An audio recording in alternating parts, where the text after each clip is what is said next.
Les Champs-Élysées, Anas. Tu y étais? Ouais, moi je suis parti le matin. Moi je le dis aussi tranquillement et sereinement. Moi, la dernière fois que j'étais sur le plateau des GG, c'était le 14 novembre. J'avais dit que je me reconnaissais pas dans le mouvement des Gilets jaunes.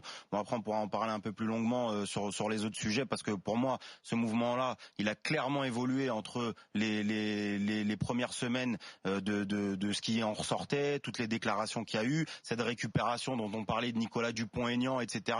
Enfin, ils ont tous disparu, hein, les Philippot, etc., qui étaient tous avec des gilets en train d'essayer de faire de la récup. On voit que l'extrême droite, en fait, quand ça commence à attaquer les institutions républicaines, ça ne leur convient plus, parce que demain, ils se disent que s'ils commencent à soutenir un mouvement quasi insurrectionnel de cette manière-là, et ben demain, quand ça sera une Marine Le Pen au pouvoir, faudra qu'elle accepte elle aussi qu'il y ait aussi des jets de pavés. Donc c'est pour ça qu'on voit que l'extrême droite, ça l'arrange plus trop, en fait, de soutenir ce mouvement-là. La réalité, c'est que moi, j'ai vu le matin, dès 9h30, hein. Moi, j'ai fait de 9h30 à 13h, et puis derrière, j'ai manifesté contre les violences sexistes et économiques faites aux femmes avec Elina et Rose Améziane que je salue. Mais le matin, dès le matin, 9h30, moi j'ai jamais vu une manifestation. Dès 9h30, on se mange des gaz lacrymogènes. C'était calme, hein. Moi ça m'a semblé particulier, parce que j'en ai fait des manifs où traditionnellement on marche d'un bout à l'autre en musique, en chant, etc. Là je débarque à 10h30. Et ça castagnait déjà? Ça castagnait pas spécialement. À 10h30, j'arrive déjà les Champs-Élysées, un silence de mort. Alors qu'il y avait du monde. Et ça, moi, j'ai pas l'habitude. C'est-à-dire, quand il y a du monde, ça chante, on entend des tambours, on entend un peu du monde. Et là, en fait, comment c'est parti en vrille? Parce que, à l'origine, il y avait interdiction de venir sur les Champs-Élysées. Il y a quand même des gilets jaunes qui ont dit, on y va, il y a eu des points de rassemblement.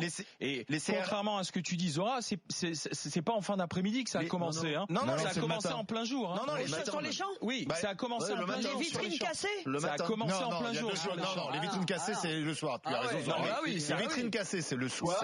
Ce qui a commencé le matin, c'est les 2 points de feu d'incendie. Il y en a eu, c'est là, c'est ça qui a commencé. Quand je vois magasins pillés, vitrines, voitures calcinées, tout ça, c'est le soir. Oui, mais la tension a commencé, et à cause de quoi elle a commencé cette tension? Moi, c'est ça que je comprends. À cause de qui? Ils ont essayé les CRS ont essayé de faire remonter, de sortir la manifestation des Champs-Élysées. Donc ils ont progressé, en fait, à coups de canon à eau. Mais pourquoi y être allé alors que c'était interdit? Qui a voulu y aller? Pourquoi y être allé alors que c'était interdit le rassemblement? Faut comprendre qu'on a ceux qui ont pris la responsabilité de la montée en tension. Il y a personne qui a pris, c'est tout le monde. Mais ils l'ont tous pris.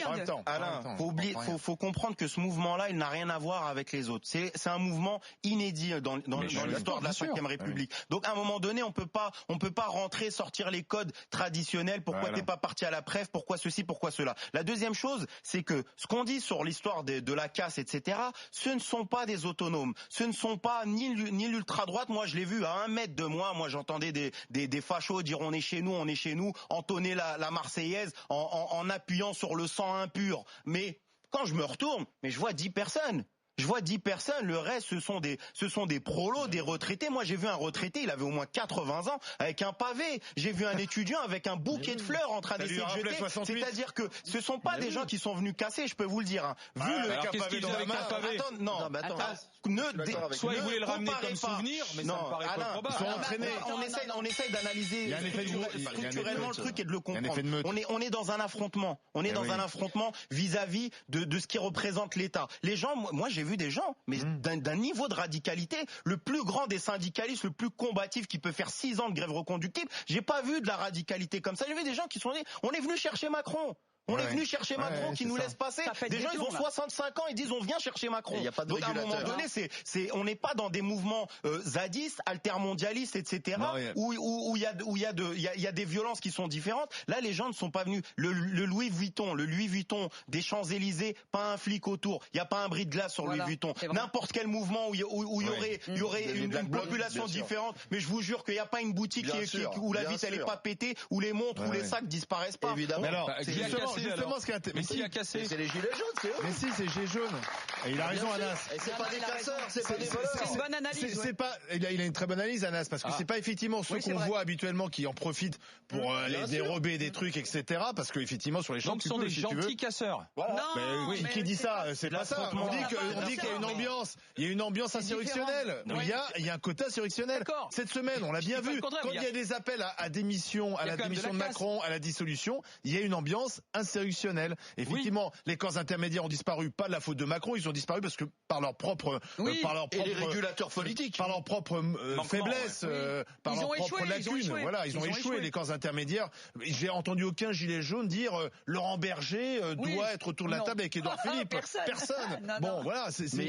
Donc c'est un affrontement direct entre une partie de la population et Macron. Avec Marcel Bénezet, qui est président de la branche des cafés, bars, brasseries au Sinorca et qui lui-même a une brasserie sur les Champs-Élysées. Bonjour, monsieur Bénezet. Oui, je n'ai pas une brasserie, mais je suis sur les Champs-Élysées, effectivement, avec chez nos adhérents. Oui. Aujourd'hui, le coup de gueule, il est énorme, parce que le manque à gagner qui est fait, il n'y a pas que les Champs-Élysées. Le manque à gagner, il est national, déjà, mais il est aussi sur Paris et les rues adjacentes.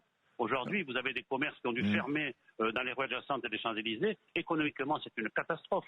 Aujourd'hui, quand on parle des taxes, moi, je dis que les gilets jaunes, ils ont certainement raison, mais aujourd'hui, il faut que ça cesse. Il risque d'augmenter la dette. Aujourd'hui, on a une dette de plus de 2 milliards. C'est de l'argent public, tout ça. Non, mais c'est l'argent public aujourd'hui. Tout ce qui a été cassé, c'est l'argent public aussi. Les routes, les pavés qui ont été enlevés. Les pavés, exactement. C'est les Parisiens qui devront rembourser. Il a coûté combien le coiffeur de François Hollande? Enfin, moi, je suis. Non, mais faut arrêter. Parce que l'argent public. Non, il n'y a pas de démagogie. Il n'y a pas de démagogie. Il n'y a pas de démagogie. Non, mais le coiffeur François Hollande. Il n'y a pas de démagogie parce qu'à un moment donné, la dette publique, elle intéresse les gens que quand c'est de la révolte. Mais elle intéresse jamais les gens pour savoir les dîners, la porcelaine de Brigitte Macron, pour savoir pourquoi on fait un congrès à Versailles. La plus grande violence, c'est cette misère sociale. C'est d'avoir 200 000 SDF, 6 millions de chômeurs, 9 millions de personnes qui vivent sous le seuil de pauvreté. C'est ça la plus grande violence. Alors, il faut arrêter de nous parler de ces brasseries sur les Champs-Élysées qui gagnent des millions toute l'année. Faut arrêter. Mais non, c'est pas de la démagogie. C'est pas de la démagogie. C'est pas de la démagogie. La brasserie, elle emploie pas des garçons qui sont contents d'avoir leur paye aussi, etc. Alors, il a qu'à manifester pour augmenter les salaires aussi. Ils payent pas des impôts, ils payent pas d'impôts, le patron de la brasserie. Non, mais ils payent pas d'impôts. Ils veulent qu'on fasse rien. Ils veulent qu'on fasse rien. Ils veulent laisser les gens dans leur misère. Ils veulent laisser les gens dans leur misère.